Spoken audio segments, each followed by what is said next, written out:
Hey, it's Travis. Too many camp directors run just on gut feel. Our free Resilient Camp Blueprint Diagnostic is your dashboard for resilience. Take it today at camp.mba/Travis. Again, that's camp.mba/Travis. This is CampHacker. Come find our show notes and our blog for camp directors and leaders at camphacker.tv.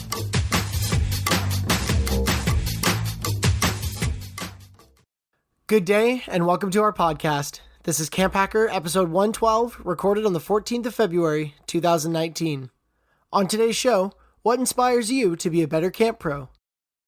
We know that the CampHacker podcast isn't the most regular of shows, and that's why we recommend that you subscribe to CampHacker in whatever podcast app you have on your phone. This week's CampHacker podcast is sponsored in part by camp pros like you who support the show on Patreon. If you've got even one good idea from the CampHacker podcast, you can show your support for the show for as little as $1 a month. For chipping in, you'll get some great rewards too, just like you would with a Kickstarter campaign. Please go to patreon.com/CampHacker. We wanted to say a special thank you to Rebecca Woods, who just joined us as a patron. Welcome, Rebecca. To Rebecca and all the other Camp Mavericks listening out there, thanks for letting your awesome out. We hope you enjoy the Camp Hacker show. And before we get to Travis and the gang, just a quick production note. If you're the type of person who listens to the Camp Hacker podcast on the go, we hope that when you get home, you'll check out camphacker.tv/podcast, where you can find the show notes for this episode. For such a tool-heavy episode, we wanted to make sure that we captured all of that in this episode's show notes. So make sure you head over to camphacker.tv/podcast, and you can find all the links to the podcast, the books, the tools, and everything else we talked about this episode. Thanks very much, and we hope you enjoy the show. Hello, Camp Pros, and welcome to the CampHacker podcast. My name is Travis Allison. I'm a summer camp marketing and strategy consultant, and I help camps translate what they do so more families can get this experience for their kids. I'd like to welcome my co-host today. My name is Gabrielle Rail, and I'm one of the camp directors at Camp Waro. Camp Waro is an all-girls camp in the Laurentian Mountains, and we focus on creating a positive female environment, both in French and in English. And my name's Joe Richards. I'm the executive director at Pierce Williams, which is a summer camp and retreat facility. And we're located in Fingal, Ontario, which is sort of halfway between Detroit and Toronto. And I'm Ruby Compton. I'm the chief exploration officer for Ruby Outdoors. Basically, that's just saying I'm self-employed, and I work with camps to knock out their to-do list, as well as plan outdoor adventures in Western North Carolina, where I live. Awesome.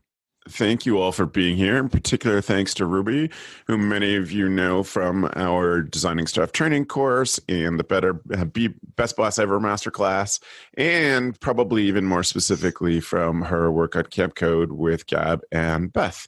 Ruby, it's great to have you here. Yeah, thanks so much for having me on. It's been a while. It's like 2 jobs ago. I know. So it's grateful. I'm so glad that you could find time for us in your busy schedule. So Ruby, tell me, what's your passion work these days when it comes to summer camp in particular? What's the stuff you're most excited to be doing? So I've been about a year into running my own company and working with camps. And one of the things that I've found that I just really love helping people. Like, I love it. And so that's something that has fueled me, is being able to channel my energies and efforts into lots of programs versus just one. And I've even had a few job offers kind of like come across the table where it's like, oh, that's interesting.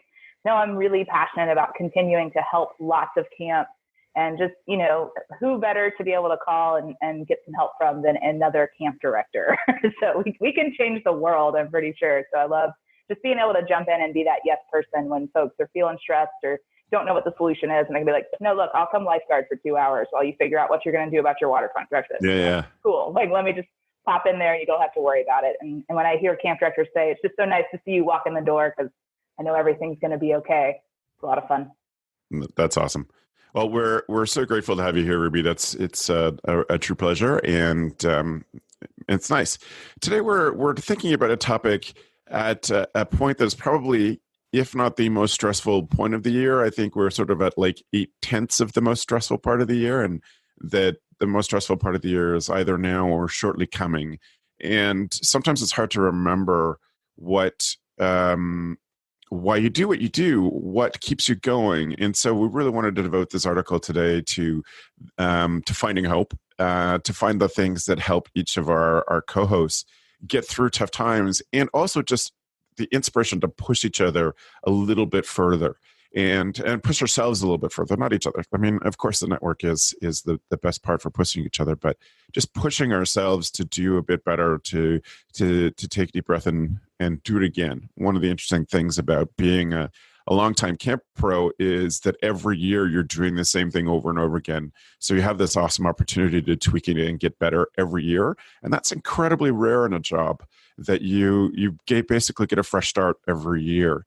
And that's exhausting, of course, but important and an awesome opportunity. And so I thought we'd spend today thinking about, when we're recording this on the middle of February, that I want to ask people, where do they find their inspiration? So I want to ask you about your specific inspirations, but I want to think, first of all, where are the places that you look within camp and without? What are the places that you're constantly looking for ideas, things to get you jazzed, etc.? And it can be all sorts of things, but even sort of what you do in your rest time. What do you do for recuperation? And Joe, I wonder if you would start us off. What is the sort of thing, where do you go for inspiration or new ideas? I have no lack of inspiration or new ideas. We've been doing StrengthsFinder with our staff, and one of the things I've realized is that ideation in the Gallup Strengths is one of my top 5 for sure. And so I'm always that kind of person, and lots of you know this. When you're asking for a brainstorm, you really better be specific about what you're asking for, because I can have a brainstorm by myself and people are like, I didn't get a chance to say anything. Well, you said it's a brainstorm. I think my inspiration really comes from doing things outside of camping that can also relate back. Years ago, when I was doing some keynote talks, I had, and it still comes up occasionally in talks, but I had this story where this will age me. I used to have magazine subscriptions that actually got mailed to my house.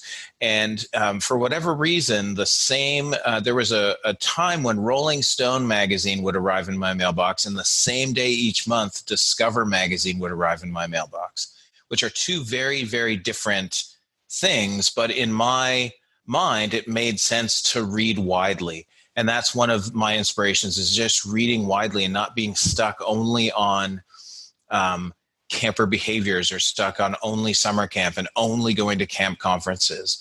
I find a lot of my my inspiration to do more things comes through fiction books. And there's lots of people who don't read fiction now. They put a lot of value on reading nonfiction, because I have to learn something. And the reality is that fiction allows your mind to wander and make connections. And fiction allows you to be like, oh, this situation is like this other situation. And even though it's fictional, I still know how I can handle that and strategize for it.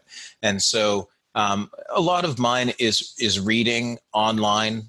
I use Pocket a lot to store the articles I want to read. I use Feedly as a feed, and I add things, but at the same time, you have to want to remove them as well. Right. And I want to get back to your tools, definitely, Joe, but I just want to just get your mindset on that. So thank you for starting us off there. Ruby, what's your thinking? Where are you searching for inspiration and sustainability in your career? Sure. I remember so specifically when I first started working in outdoor education, and the feeling that I had when I was learning so many new things. Like, I started in outdoor education having not taken biology since freshman year of high school, didn't have a lot of ecology or environmental sciences training. And so I was learning all the plants and learning the ecosystem and learning these animals and learning these habits. And I was just like, oh, this is awesome. And so I am totally guilty of I always want to be learning something. And if I'm not learning something, I want to go seek out something to find a new skill to add. I listen to a lot of podcasts. Anybody who has ever spent any time with me has heard me say, so I was listening to this podcast. I also read Wired magazine, and I still get a physical copy of it. And it's a great blend of pop culture, tech, and just kind of what's going on. But they also do some hard news stories as well that I think are helpful for keeping in tune with what is going on in the rest of the world. And I think that in a lot of ways is the inspiration for me is paying attention to the news, paying attention to current events. And, right now is a tough time with that stuff. And so to then be able to see what's going on out there and going, oh, but Camp can help do this, or, oh, this company is innovating in this way. Cool. How does that apply to Camp? I feel like that's kind of a default setting for me. Yeah. Brilliant. Thank you. Gab, for you, where's the inspiration come from? Where are you searching? I think in the inspiration, it's maybe it's not so much inspiration, but I think that with Ruby was talking about current events. I think that we understand that what we do at camp has a lasting impact, and I think that one of the things that helps me every day is knowing that what I do at camp can make a difference. And so I'm looking at what other organizations are doing, and I'll be honest, some of my anxiety is what inspires me to look at how other companies, organizations, people that have a platform, how do they use it? How do they use it responsibly? And for me, it's constantly looking outside of the camp industry. I've mentioned this before, but Jamie Oliver was, multimillionaire, had every line possible in the cooking industry, and he realized that kids in England weren't eating as well as they could.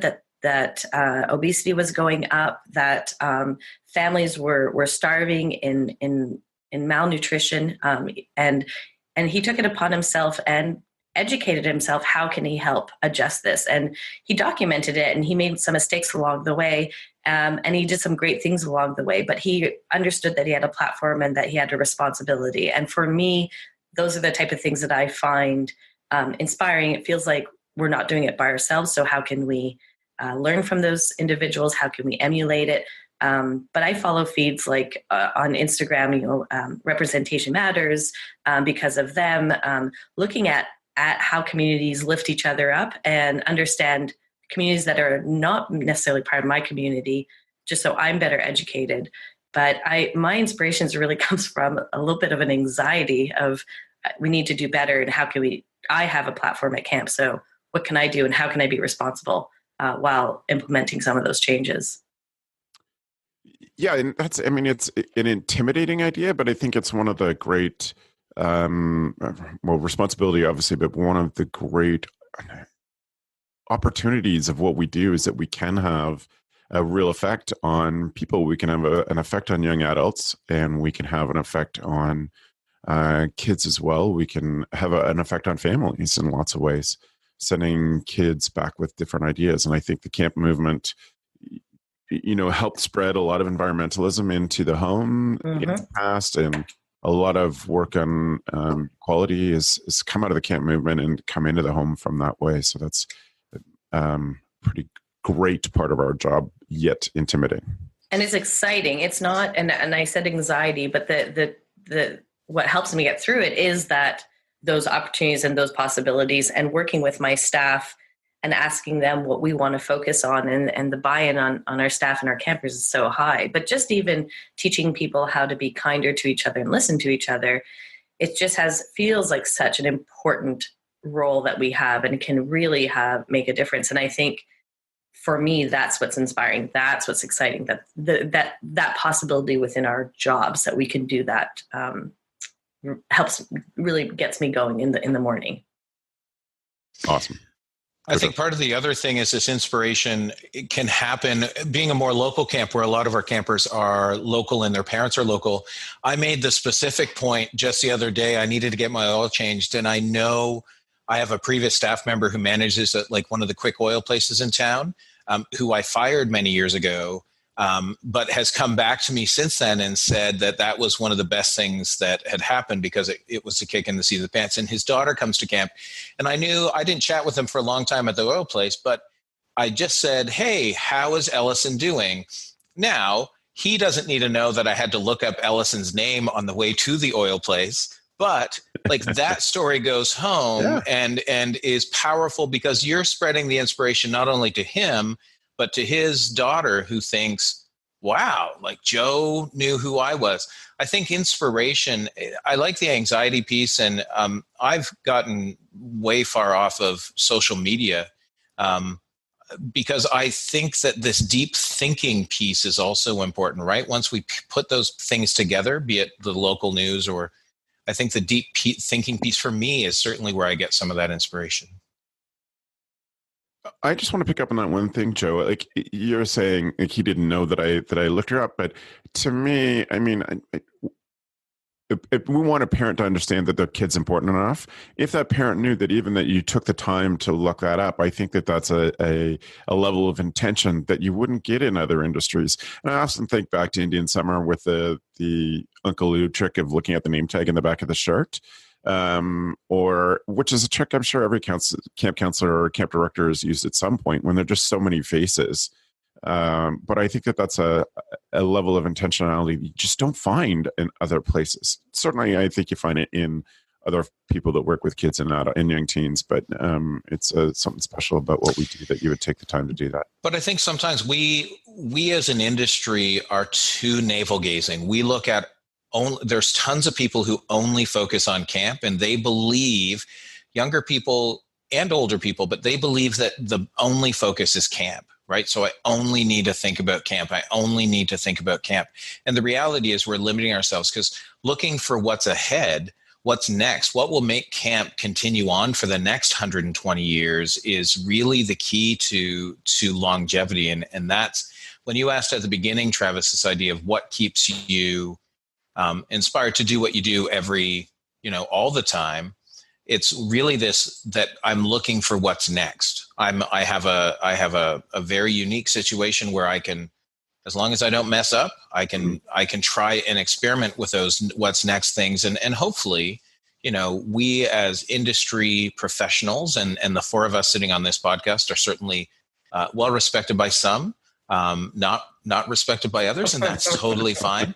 Because one of the things I've learned is if I'm going to try to change things, or if I'm always going to be honest with people, some people don't want your honesty. They don't want to know that they suck or that their camp is questionable or that them as a person is not someone I would hang out with. But when you're honest with people, it can cause divisions. But moving forward, you really need to focus on outside of ourselves, because if we don't see how we're connected to the Wireds and to the Wired articles or the Fast Company or where things go, we're going to be left behind. Yep. And I think that you brought up something that I really wanted to draw into this today, Joe. So thank you for that. When we look at summer camp, we're a pretty cautious industry for all the right reasons. But that means that there are lots of places where we can learn lessons. Those of us who think about the business side of camp and some of the strategic stuff know that camp is 5 to 10 years behind what some other industries are doing. So there's so many opportunities for camps to look outside of, as Joe says, or looking outside of just camp. So many opportunities for leadership when you can look outside and see this is where things going. Here's a totally different style of leadership that's being developed in this very big company. And other people are doing the experiments for us. We have to adopt them and do our own experiments, but the experiments are being done. And I think your point's a great one, Joe. We really need to not just look at the camp industry, but think where are the other places that are growing and develop that touch on pieces of what we do. So Ruby, what specifically now? I want to do tools. How do you listen to podcasts? All the time. So I do a lot of podcasts in the car. I listen to podcasts, especially in the summer when I'm mowing my grass and just doing tasks around the house. And I float in and out with podcasts. Like there are some that I will listen to really faithfully for a couple of months and then kind of drop off and not listen to them for a while. So that's okay. Don't feel like you have to read every chapter, right? Like don't get the guilt about, oh, I haven't listened to this podcast in 3 months. Like most of them you can pick right up and keep going. And a lot of stuff outside the industry. I mean, I dabble in CampHacker and, occasionally go back and listen to Camp Code, but mostly I'm listening to business podcasts. I know you've probably mentioned the Building a Story Brand podcast because you're the one that brought that to me. I listen to that one pretty faithfully. And then Outside In, which is a podcast from New Hampshire Public Radio that is just about outside stuff and environmentalism. And it's fascinating. It's very well done. And then I love the Dirtbag Diaries and She Explores that just tell stories of people's experiences outdoors. Cause that's so much of what I'm trying to create and taking folks and getting people to come to Western North Carolina and explore and play, like what makes an experience, what makes something memorable. That is the economy that we are going into, is the experience economy versus like the goods. Cause people have what they want, but they still don't feel fulfilled. So how do we create those experiences? And I think by hearing other people's stories, that's a big thing. And then it's also having friends that are thinkers and readers and are going to be the ones who are going to pick up books and things and listen to podcasts that I'm never going to. And I make sure I go out and see them periodically and engage in fantastic conversations and find out what they're reading and what they're thinking about. That always puts more ideas in my head too. Awesome. And very specifically, what app do you use for podcasts? I have an iPhone. I don't love it, so I'm using just like the iTunes, the podcast app that's on there. Gotcha. Okay, cool. Joe, you're a podcast listener too. What app do you use for podcasts? I use Pocket Cast for my iPhone or for my listening. I have a Pixel 3 XL. Like looking at them, the ones so on Pocket Cast, it sets which ones I download that I allow to download automatically. The other ones I have to choose. So like 99% Invisible by Roman Mars comes in automatically. Radiolab comes in. Cool Tools comes in. Zigzag is a great podcast, especially for the female listeners out there. It follows Manoush Zomorodi from Note to Self when she moved away from WNYC. The whole first season is about Bitcoin. And if you know zero things about cryptocurrency, it is a great primer to be like, oh, because, yeah. So anyway, I'm not going to talk about cryptocurrency right now. And then recently I've subscribed to a bunch of Enneagram podcasts because I attended an Enneagram retreat in Niagara Falls a couple of weeks ago.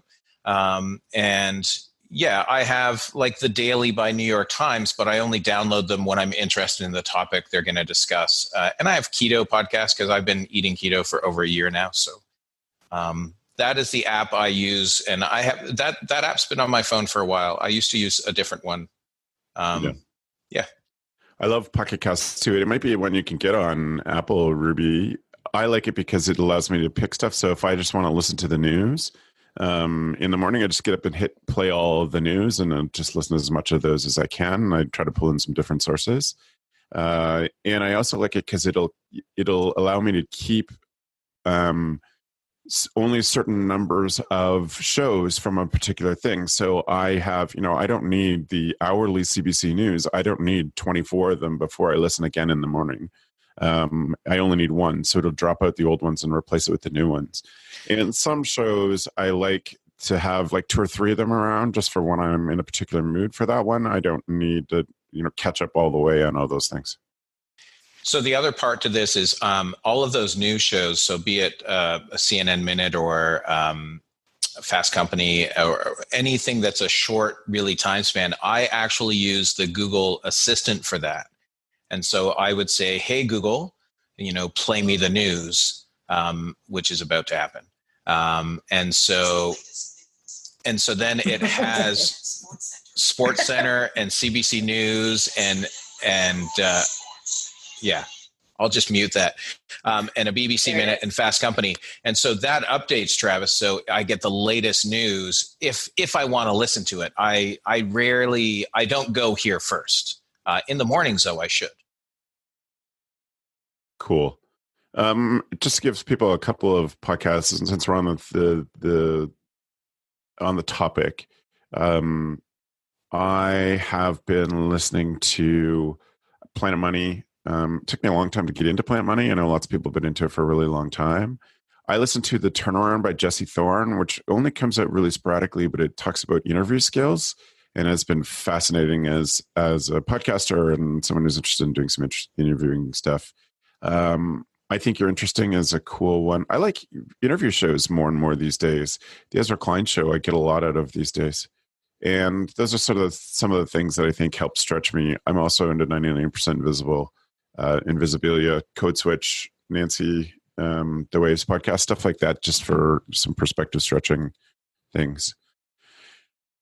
Well, and Travis, one of the things is that podcasts allow you a very different view. So there's one called Reveal, which is not something, and it's just deep dives into topics that I would never, like where they're digging behind the scenes. And I'm like, oh, that's fascinating.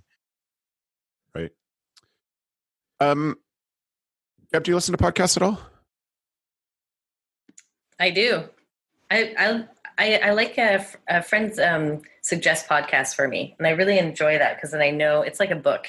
I need somebody to say, this book, you'll really like it, but wait till page 50 because, or else I'm over it. So I just listened to Getting Curious with Jonathan from Queer Eye, but he interviews the specific episode. He interviews Katie Couric, and she talks about just her journey, as a reporter, her responsibility. And she talks about empathy, which I find really interesting. And that's what she finds her biggest strength as a reporter is to try to understand where somebody's coming from and to help them tell their story. And then because of her empathy, she feels she's able to also help them see somebody else's story. So I find that's great. Query's great. I also listen to The Daily. I do want to know what's going on in the world. I am interested in American politics, and I find that The Daily helps. They do a really good job at showing all the angles and explain things really clearly. And I don't listen to the news, and I really try to curate that in a certain way. And then there's a whole bunch of other really cool stuff like Two Dope Queens, which I'm listening to right now. Two Dope Queens, which I think they're hilarious comedians, but they're very kind to each other as well. So it's podcasts are, it's just another way of exposing yourself to different stories, to how people do things differently. And of course, in the back of your mind, you can't help but think, oh, I listen to also Bad with Money with Gabby Dunn because I am also bad with money. But it can't help you think about how can you apply this? Can you apply this at camp? Can you apply this to your own life? Do you want staff members to listen to these podcasts? What are staff listening to? So I do enjoy podcasts. It's a great way to help you clean your house as well. Have that in the background. Yes, indeed. Such a nice passive way to get some insight in the world or some news of the world when you're doing other things. I also tend to have my headphones on all day long so that when I move from my desk to upstairs, I'll listen to a podcast for that a couple of minutes. I just get that stuff in as much as possible. It's a medium I enjoy terribly. Travis, do you put audiobooks into that same, would you consider audiobooks in that same category as podcasts? I would. And I want to talk about audiobooks in just a second. Gab, what app do you use for podcasts? Is it the Apple one?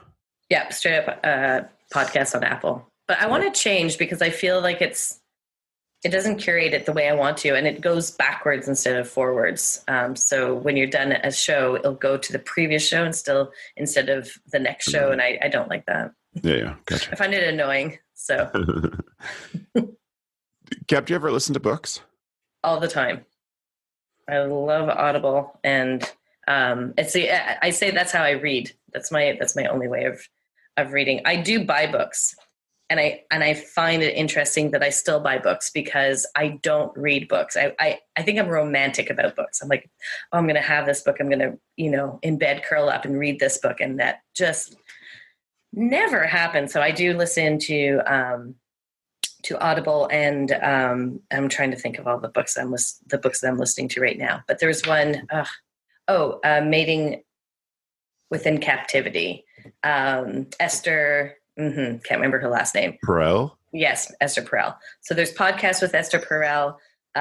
She's a well-known couples therapist.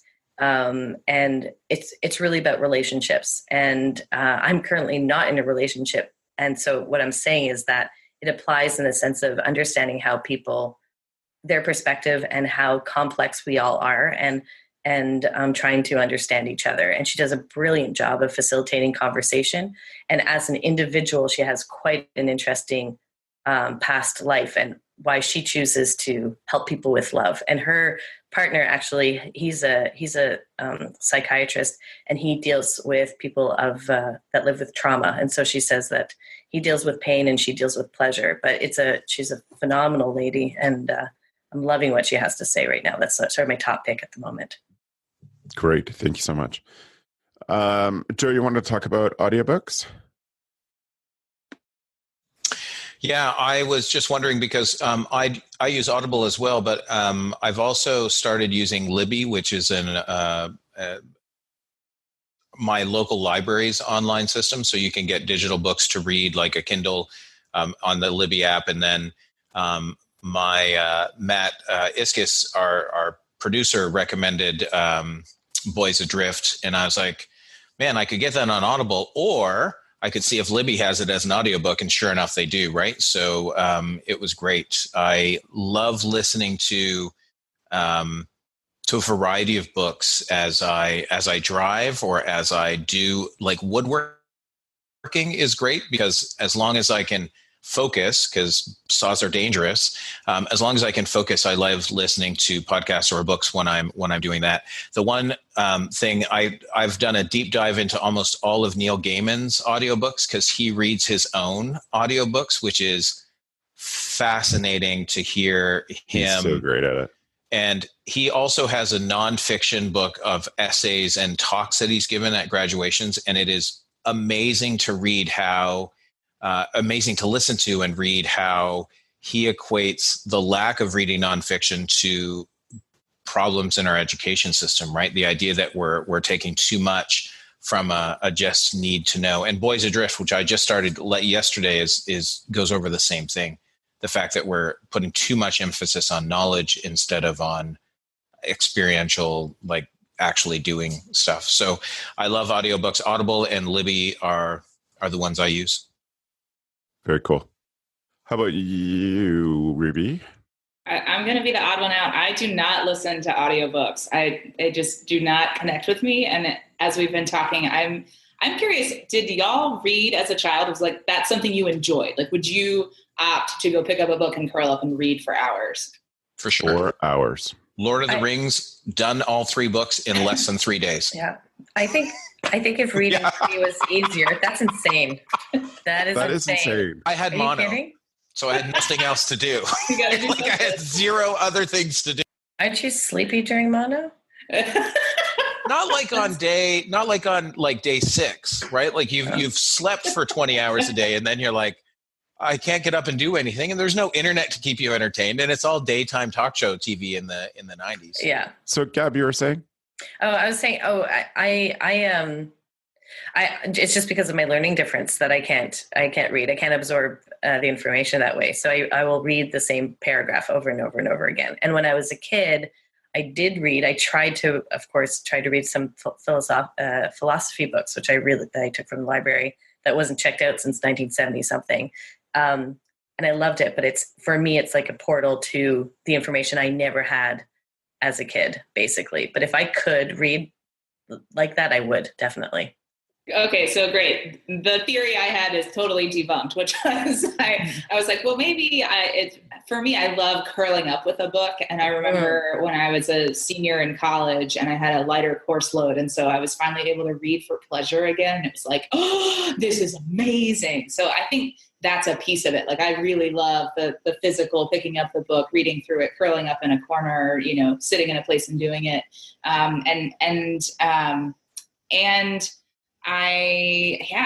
love that. So I think that's what I enjoy, and I get pleasure out of that process. And so that's why I've connected more to reading. And I've read on Kindles too, and I've found that I can have a pretty similar experience. So, and I love I forget that libraries exist periodically. So don't forget your library, because they do. And they are, I feel like, keeping up with the digital revolution and staying relevant that way, which is great. Yeah. Well, that's another inspiration is libraries. How are they staying relevant? And they are. I know in Quebec, there's been a lot of money going to our libraries, and the innovation that has happened within libraries, and an architectural sense, in a learning sense, in creating space for businesses to meet. It's quite impressive. And to stay relevant. I can feel when I go into a library, this is something that our communities still need.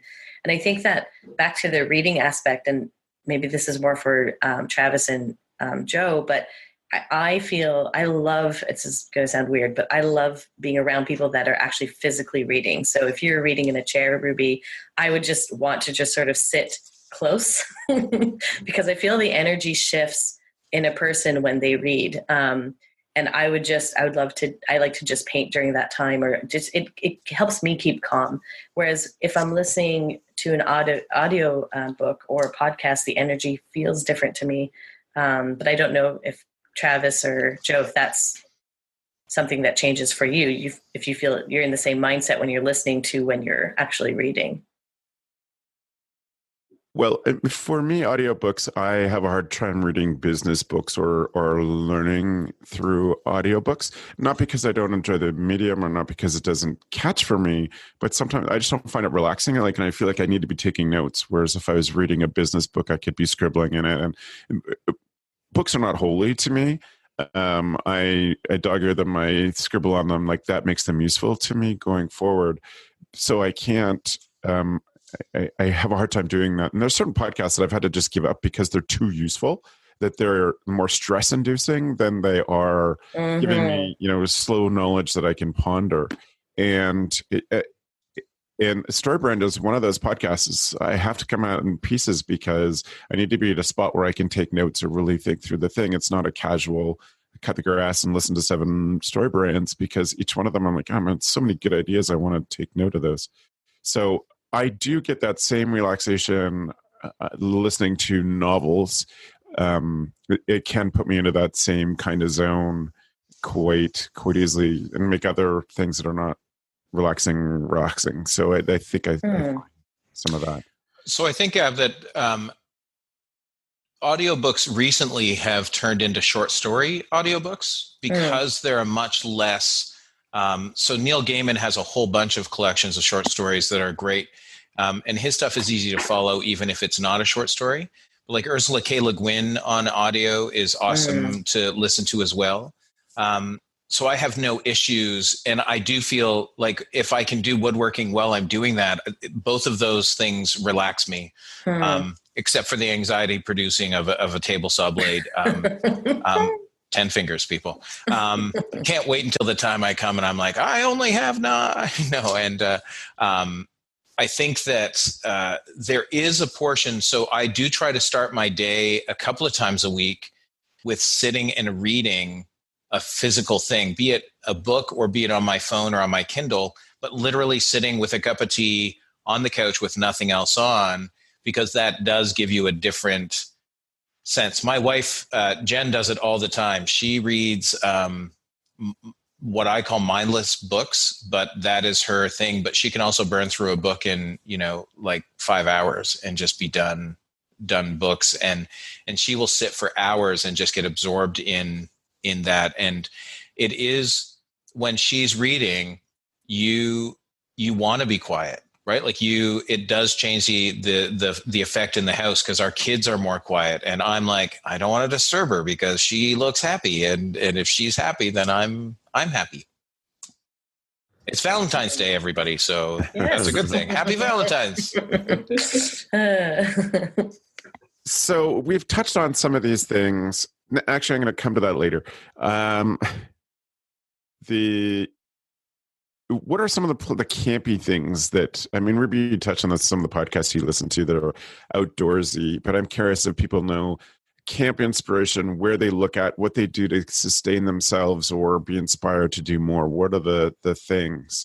I'll let you folks think about it while I talk about mine. And this works differently some accreditation programs work differently, but in Ontario, the accreditation visits are done by volunteer directors who go to another camp and look through all the stuff. So you always have this opportunity to go to another camp when camp is going and see it. And we always used to make a point of trying, asking if we could bring a senior staff member with us because we want them to have a different perspective. And certainly if there's someone that we thought had a future in the industry or had expressed a future in the industry, we wanted to expose them to more camps.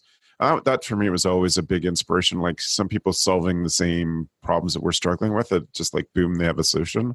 That is awesome. A great part of my job now is getting to go to camps to do photography for them and or going to be a sort of staff and program evaluator, an outside pair of eyes. That has been really had such a huge impact on how I think about the world of camp and how I think about the possibilities when I see so many different solutions. It's just why Camp Bros started, because it's like there are so many people doing so many solutions and we need to be sharing this more.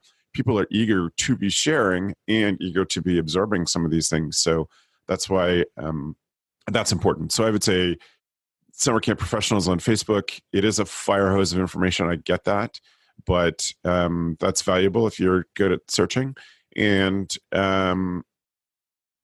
going to visit camps. Those are my two big camp inspiration moments, the two things that I am consistently doing because it matters so much to how I grow as a camp professional. Are there other camp inspirations for you, Ruby? I would second the visitor piece. I think once you become a camp director, you should become an accreditation visitor, just 100%, whether your camp is accredited or not. And now I actually teach the classes that have people become visitors and learn about the program. And you just get exposed to so many different ideas. I think one of the strategies I've been using lately is really trying to dig into camps that are drastically different from the programs that I ever worked in and are working with. And so like lately I've taken a real interest in urban and just like non-traditional model camps. And part of that is having conversations with folks who've been in my classes who are like, well, my camp isn't really like anybody else's. And I'm like, no, actually there's a whole community of people who say that to me. Let's get you guys together so you can talk.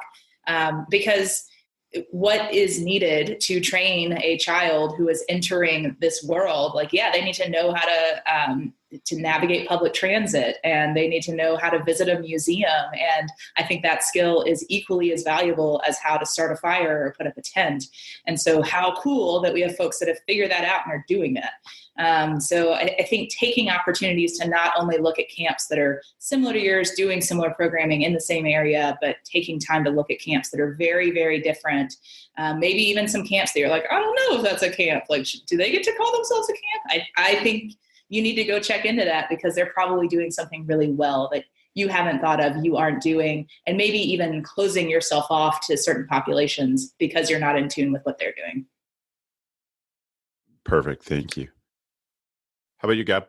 I was just going to say, I love what you said, Ruby, about kids taking the metro or the subway, public transportation, using those skills, learning those skills at camp. And I think that we limit ourselves to a typical type of visual when we think about camp skills. And I think for people that aren't from the camp community, it's difficult for them to visualize why would canoeing be something that is useful for my kid. And if we can just get our heads out of what we think camp can do and just boil it down to the essence of we're providing skills for young people and we're teaching them to use those skills in an ethical way. If we just pare that down to something like that, that's what we do at camp. And so for me, within the camp industry, it is just talking to people that are passionate about camp, that they're passionate about that essence. And I try to make time in my schedule to meet with them. So, I had dinner with a friend last night who was also a camp director. And our goal isn't to speak about camp. Our goal is to check in with each other and have a nice dinner. Inevitably, we do end up talking about camp. But it's sort of a cone of silence, a safety bubble, if you will, of talking about. So awesome. How do you feel? Our camp lost 14 staff last year that quit throughout the summer. So that's a whole other podcast. And she asked me about how was I doing with that? Am I nervous about going into the summer?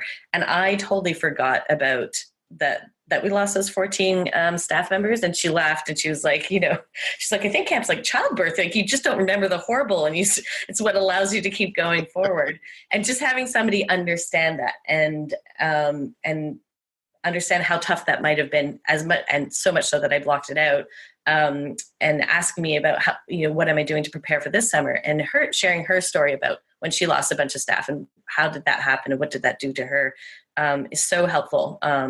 And it's not just somebody to lean on, but it is inspiring. It's exciting to hear how she deals with things. I think vice versa. And just Ruby, what you said inspired me. I was like, yes, let's think outside the box. But it's just having these exchanges and making time to have these exchanges.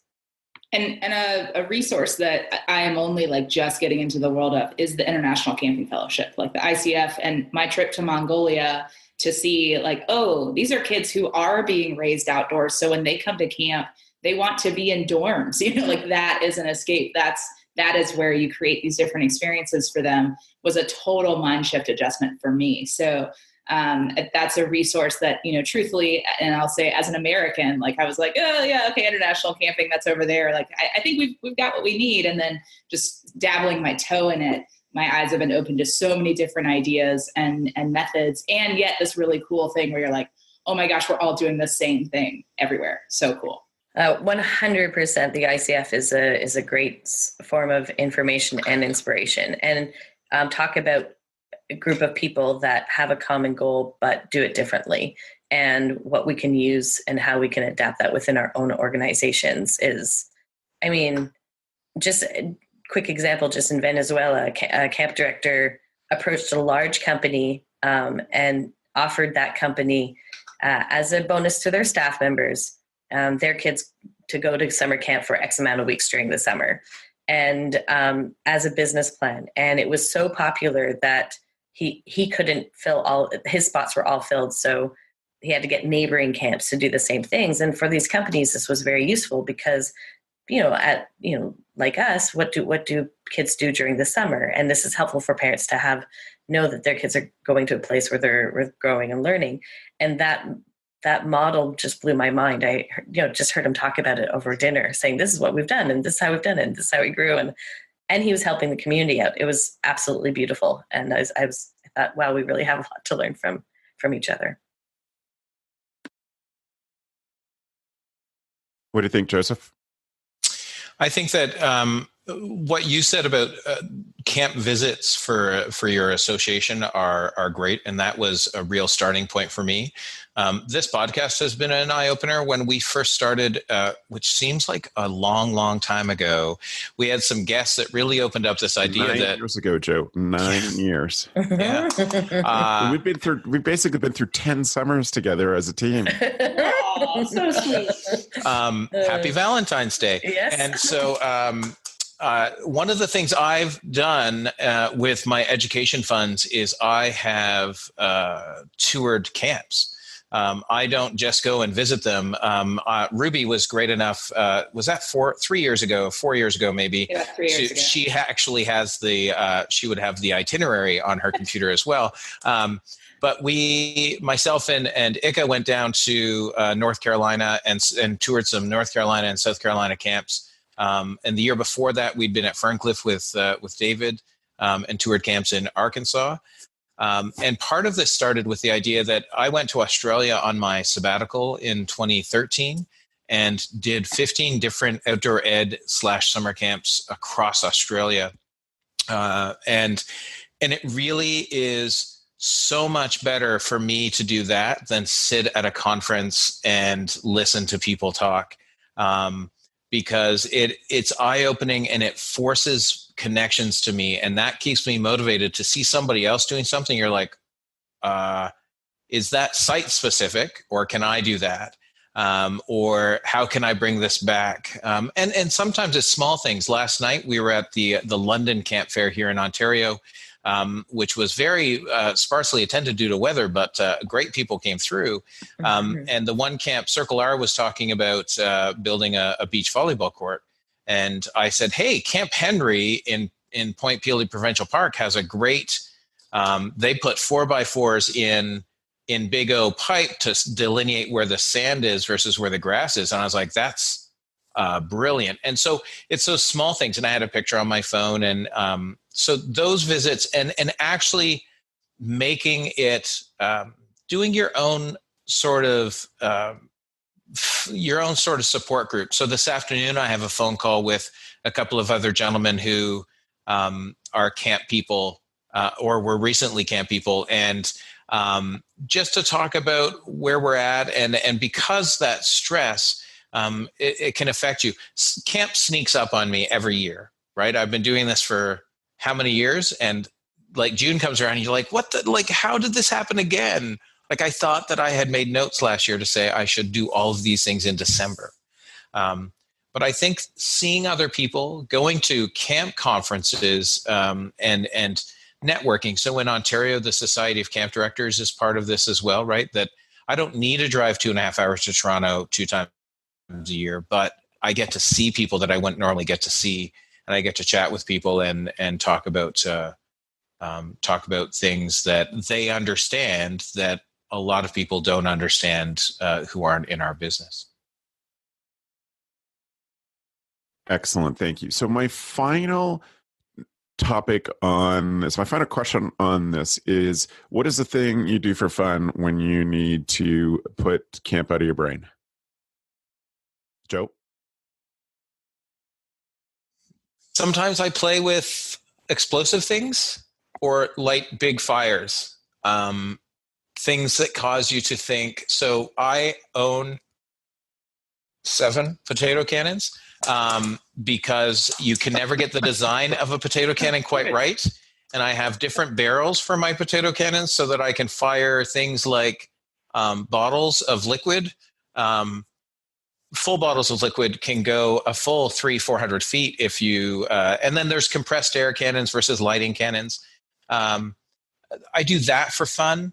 I do like some simple things like going to the movies by myself is something. And when I first watched Mad Men many years ago and realized that Don Draper, that's one of the things he did was go to the movies by himself. I was like, oh, so yeah, it's just for me, I'd been doing it for years before that. For me, it's a way to let things, nobody can contact me. My phone is off.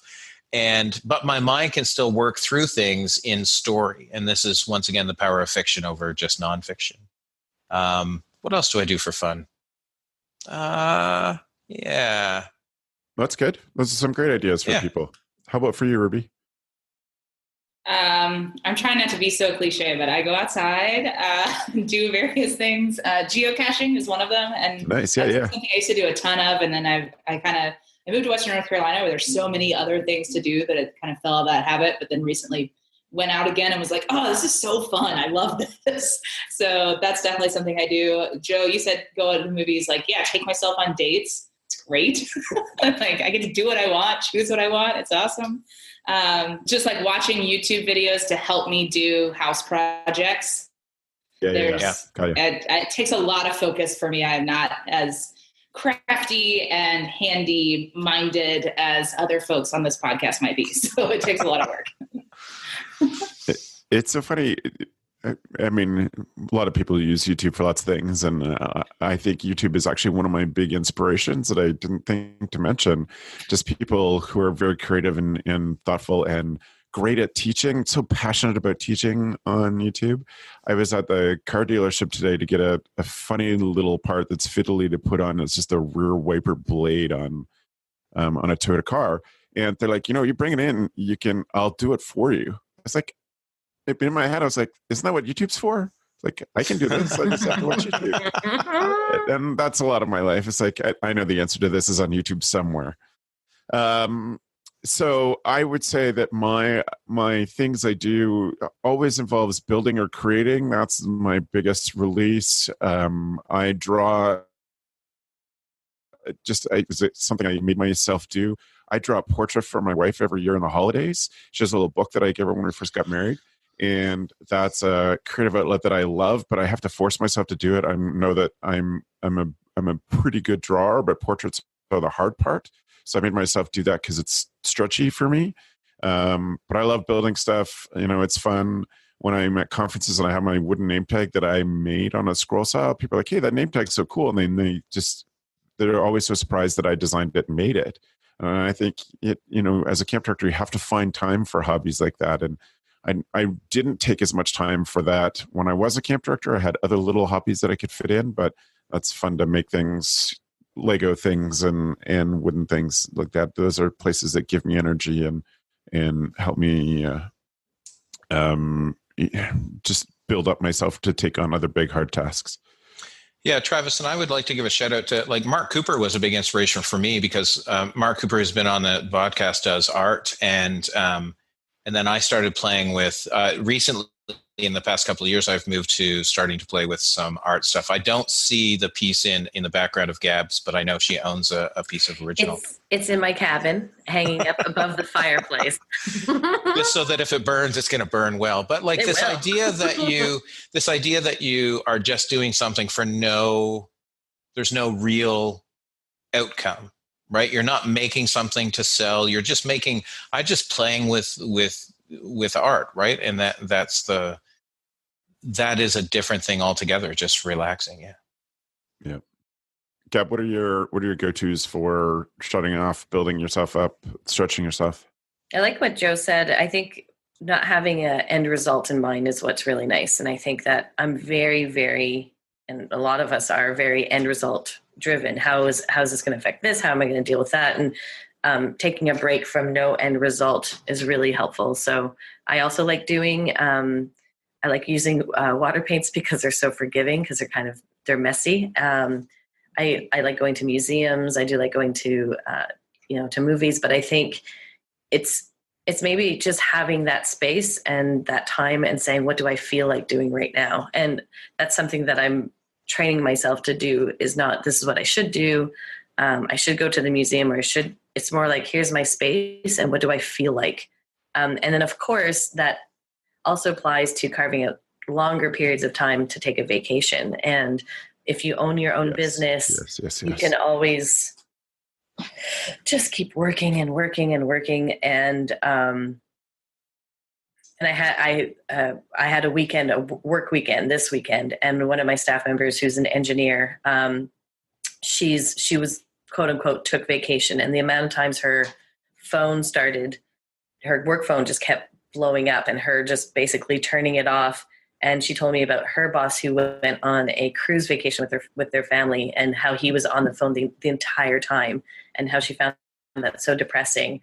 I try not to do that, but I'm not great at it. And so it really put in my mind, right, I also want to make sure that when I take time, it's really, as Joe says, when you go to the movies, your phone is off. When you go on vacation, everything is notified and saying you're off. And so that you can just focus on what you feel like at that moment. That's my goal, to take time to myself. And I think also for this group, what you said inspired that, Gab, is travel is so fulfilling. It's challenging. You feel like you've accomplished so much. You feel like you have so much new perspective. That is such an energy building thing for me.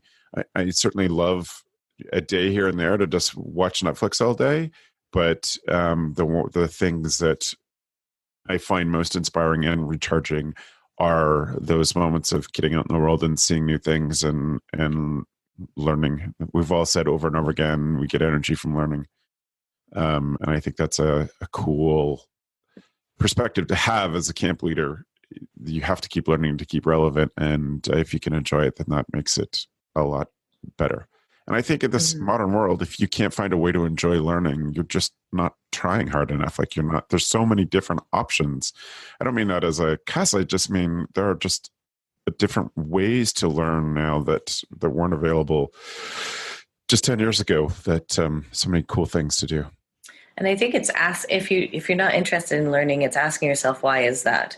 Because if that's the case, then chances are you're having a difficult in your job as well, because to keep up, especially in our domain with campers and staff members, their cultural environment is always shifting, and we have to keep up with that. But I think there's something much deeper when it comes to when it comes to hobbies and it comes to taking time to yourself. I think a lot of camp individuals, some camp people live at camp, they have their family at camp, and so your identity can be linked to that. And so how do you separate yourself? You're not this job, you're not this camp. You'll be okay if you have to leave this organization. So who are you, and how do you honor yourself?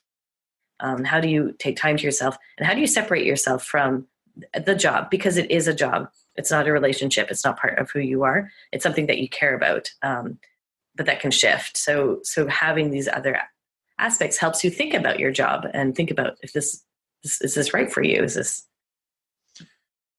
yeah. Yeah, one of the things I realized, Gab, is when I lived on site, I moved here in 2005, and we didn't have anywhere else to go for years. And we bought a house down by Rondo Provincial Park on Lake Erie. And let me tell you, when you go to the lake, when you go somewhere away from camp, you can shut your mind off. But it also allows yourself to think more about what you do and why you do it. I know that Travis has received video, like minutes from the lake, me sitting on a beach thinking about summer camp. And and it's just one of those things where it's a different environment. And if you never remove yourself from it, both physically and mentally, right? If all you think about is camp, and you think that I'm going to be more productive and do camp better, then you're not allowing yourself that freedom to develop something else that would make you a better camp person. Awesome. Well, thank you all. I really appreciate this discussion. And for those of you listening or watching on YouTube, we would encourage you to check out some of these things. Most important, and we're going to give Matt a big assignment with this particular podcast edit and show notes. Go to camphacker.tv/podcast and look this up. This is episode 112. And you will see links to all of these things that we've been talking about. Thank you, Matt, for putting in that extra time to pull that together. But there are I was thinking back through the podcast we've done in our 9 years of doing CampHacker. We've done 3 or 4 different shows on sustainability in the industry. So I would encourage you to look back through those and find the ones, if you're struggling, there are other inspirations and ideas that we've had co-host show that I'm really thrilled that exist in CampHacker land. So go check out those as well. So thank you to the 3 of you for sharing those great things. Now I'll move us on to our tool of the week. Tool of the week.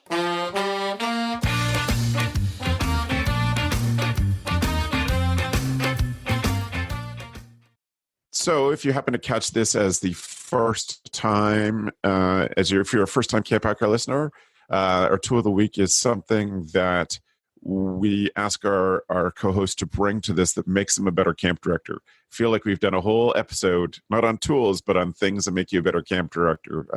So this a few more little specifics in that. So Ruby, I'd like to start with you. What's your tool of the week this week? Sure. So I do a lot of facilitation now and speaking with groups large and small. And I actually got this tool from a facilitator that came and worked with us at Green River. And I was like, this is brilliant. And it's just simply a yoga chime. You can find them on Amazon for, $30 or less. And it's essentially like a little wood block that has 3 different chimes on it. Think like a glockenspiel or xylophone, right? It comes with a little wooden mallet, and it's a nice high pitch but pleasant sound that if you front load with everybody, hey, when you hear this sound, stop talking, turn your attention up this way. It's one more way to grab attention without having to raise your hand or do a call and response. And easy, comes with a little pouch that I just throw in my bag, and it's just a really easy tool to utilize with groups. Very cool.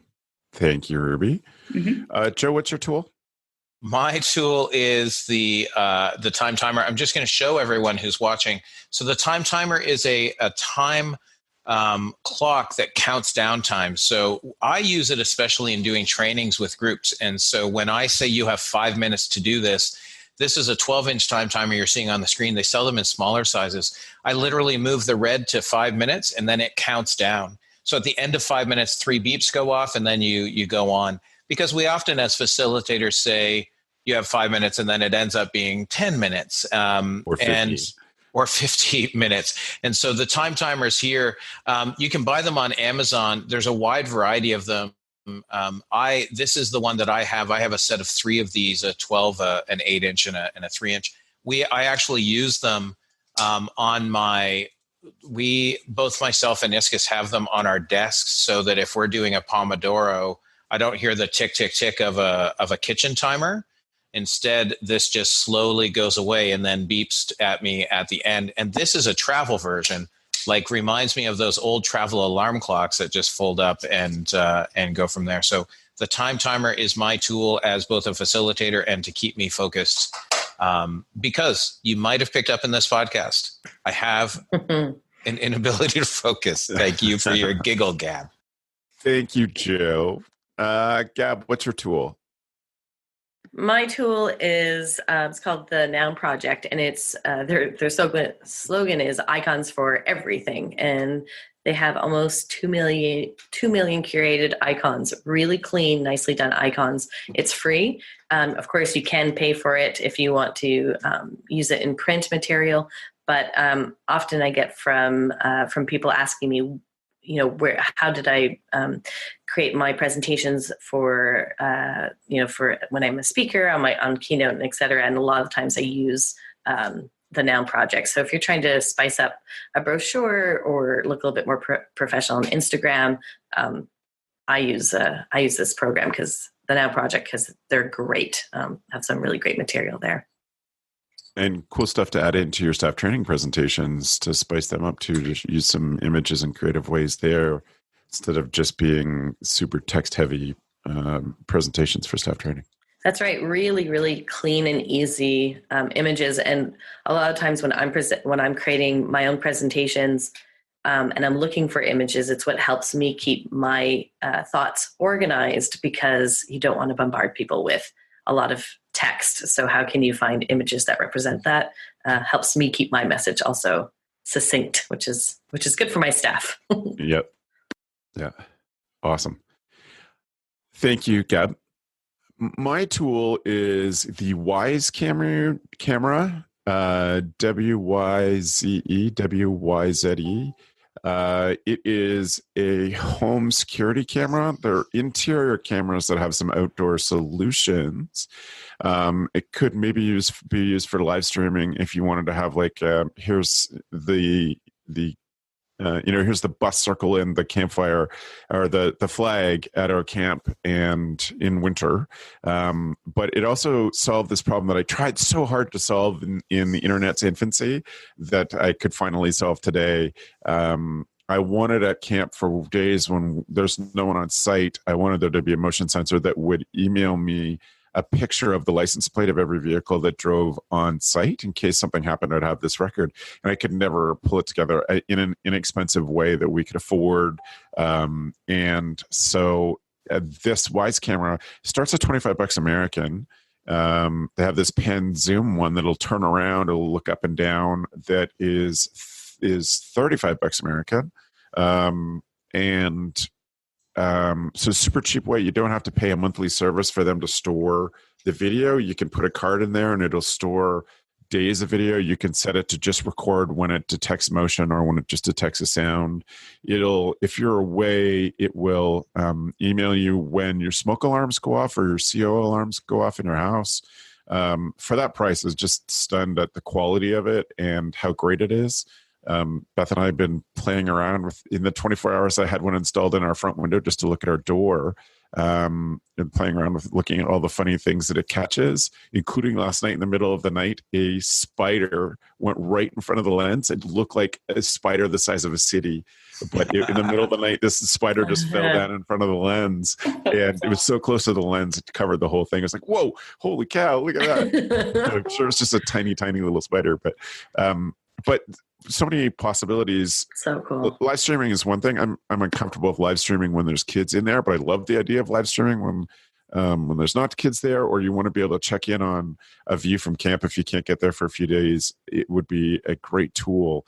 And one of those things that at that price, you just have an app and you just pick a different camera and you can see the live view. And at that price point, you could just, buy 6 of them and put them in places. You have to have internet access. It has to be accessible to Wi-Fi. But what a cool opportunity to hack together your own security system, or give some different perspectives on camp throughout the year, because everybody's always so surprised to see camp without the leaves on, or camps, when buildings are being painted, stuff like that. It's a fun opportunity. This is about to be dog cam for me when I was. Yes, exactly. And its original intent is sort of like a kid cam or a dog cam.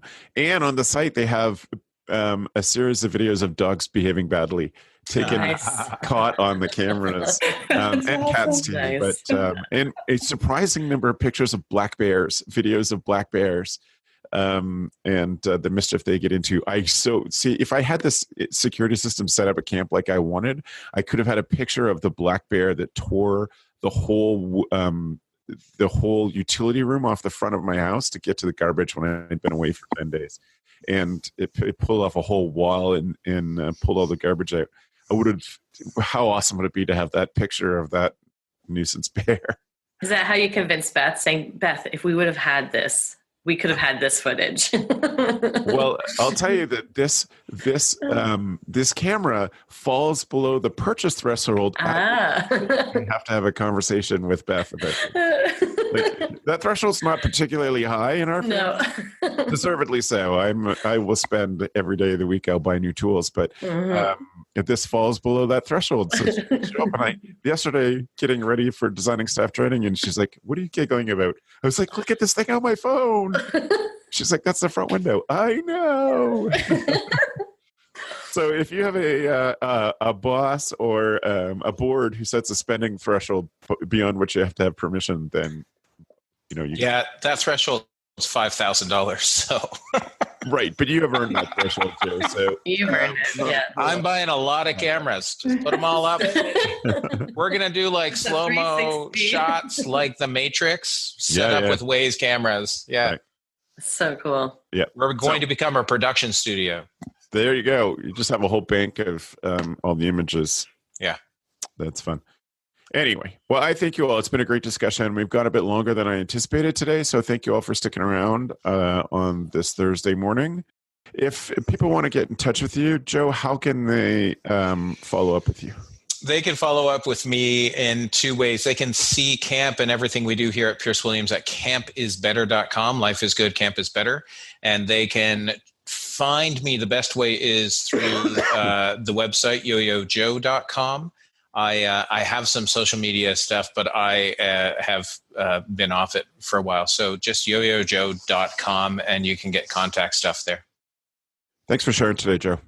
Gab, how can people follow up with you if they have questions? Well, you can check out where I work at Ouareau.com, which is Ouareau. You can also follow me on Instagram, Gabrielle Rail with 2 L's, and Gab's GABZ at Ouareau.com if you want to shoot me a little message. Thanks so much, Gab. It's great to talk to you today. Ruby? You can email me, Ruby at rubyoutdoors.com. My website is also rubyoutdoors.com, and check out what I do and how I can help you. And you can follow me on Twitter, RubyLen85, or on Instagram, Ruby Outdoors. And stay tuned for a live stream of my dog Murphy, because that's going to be Love it. You wait. I love it. That is great. Well, I'm thankful to all of you for being here, and for all your contributions in general to the camp community. All 3 of you make such great contributions. It's the industry deserves to give you many thanks. So I'll pass on mine on behalf of the industry. I want to say also that if you're a subscriber to the podcast, you can download the podcast for free on your phone. Just use one of the apps that we talked about today and just set it up to automatically download. We know that we're not super regular. We're trying to be a bit more regular this spring. But that way the episodes just show up for you and get a magic surprise from the CampHacker crew.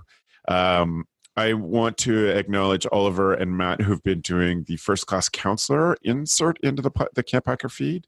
And we intend to do a few more of those this year. And they're all built to be so that you can just give the link to your counselors and say, before you arrive, please listen to this. And there's going to be in a variety of topics, but all focused on how to help them be better counselors. So if you want that free resource, just send them the links to the First Class Counselors. They are at the same place that the CampHacker podcast is. So go to camphacker.tv/podcast, and you'll see the First Class Counselors mixed into this feed. And we've done that very intentionally on purpose. So thanks to Matt and Oliver for their work on that. And if camp directors have other lessons that they want us to get across to their counselors before they arrive for the summer, please email me, travis@gocamp.pro, and I'll pass that on to Matt and Oliver as they are working on future shows as well. I would like to say thank you to Matt for being our editor and producer. He does a ton of work to get the show together, and we're super grateful. This episode in particular is going to be a lot of work for Matt. So thanks, Matt. I also want to say, hey, Rebecca. Rebecca is our newest patron. And so her support and many others pay for Matt to do the work that he does. So if you're getting good stuff out of the show, then I would urge you to go check out CampHacker on Patreon, patreon.com. And even $1 a month makes a big difference if we get enough people to do that to help us cover Matt's work. And we're also working on a project to get all of our past episodes not transposed, that's changing the key. Getting them all. And I'm That'd be interesting. We're gonna put them all. Welcome to CampHacker. My name's Joe. Welcome to CampHacker. My name's Joe. Welcome to CampHacker. My name's Joe. Transcribed. We're getting all of our podcasts transcribed. It's an ongoing project, but that also comes out of our patrons as well. So Rebecca, thank you. You're awesome. We're grateful that you're supporting CampHacker, and that's great. Thank you all for being amazing camp people and being the kind of camp mavericks who work hard on their personal development, work hard on their professional development. And we appreciate you. We're heading into a lot of camp conferences coming up soon. We hope that you'll all come by and say hello. If you tell us that you're a CampHacker listener, I will have a sticker for you, guaranteed. And all of us really enjoy the feedback that we get from conferences, so I'd encourage you to do that as well. All right. Thanks for the evening, friends. The CampHacker podcast is brought to you by Beth and Travis Allison, summer camp leadership training and marketing consultants. Thanks for listening. CampHacker, bringing your world into focus. Hey Camp Pros, we love that our industry is built on sharing. In order to foster that spirit, we hope that whenever you share an idea that you learned from the CampHacker podcast, conference, summer camp professionals group, or wherever else, that you're quick to give credit where credit is due. That way, we can all encourage more Camp Pros to share the tips and tricks that will make camp better. Hey, it's Travis. Camp directors often tell me they're just too tired to take on anything new. That's exactly why my free Resilient Camp Blueprint Diagnostic exists. It doesn't add work, it shows you progress. Quick, free, repeatable, you'll know if your systems are paying off without the guesswork. Try it today at camp.mba/Travis. That's camp.mba/Travis.